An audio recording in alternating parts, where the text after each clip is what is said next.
మొత్తం 9 నెలల కరోనా అద్భుతంగా పరిష్కారం చేసింది. ఒక్క దెబ్బలో మారిపోయారు మొత్తం అందరూ.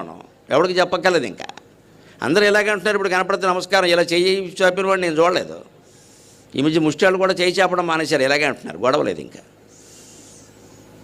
చూశాను ఇప్పుడు ఇవాళ సభ కూడా ఉదాహరణ. నేను ఇప్పుడు వస్తుంటే చేయి చాపిన వాడు ఒక్కళ్ళేడండి. చాలు, ఆ మార్పు చాలు. ఇదివరకు చాలా సభలకు వచ్చాను నేను. కుర్రగాడు నా కళ్ళ ముందు పుట్టినవాడు వాడు చేయి చెబుతాడు. నేనేదో వాడికి బాయ్ ఫ్రెండో గర్ల్ ఫ్రెండో లాగా. నీ వయస్సు ఎంత, నా వయస్సు ఎంత, చెయ్యి చెబుతావేటే. పైగా చెయ్యి ఎప్పుడు గడిగాడో తెలియదు. ఇదో కర్మ. చాపకూడదండి అలాగా. మన నమస్కారం ఇది మన పద్ధతి. అది ఈ కరోనా కారణంగా ఒక్క దెబ్బలో ప్రపంచం అంతా తెలిసిందండి. ఇక్కడ తెలవడం కాదు, మనకి ఇదివరకే తెలుసు, పాటించాలి. ప్రపంచం అంతా తెలిసింది. అమెరికా, రష్యా, ఆస్ట్రేలియా సహా అన్ని దేశ అధినేతలు ఇండియన్ కష్టం నమస్ అంటారు. ఎంత ఆశ్చర్యకరమైన విషయం. ఇప్పుడు చెప్పండి, మనం ప్రేమించవలసింది భరతమాతని, భారతీయ ఆచారాలని, భారతీయ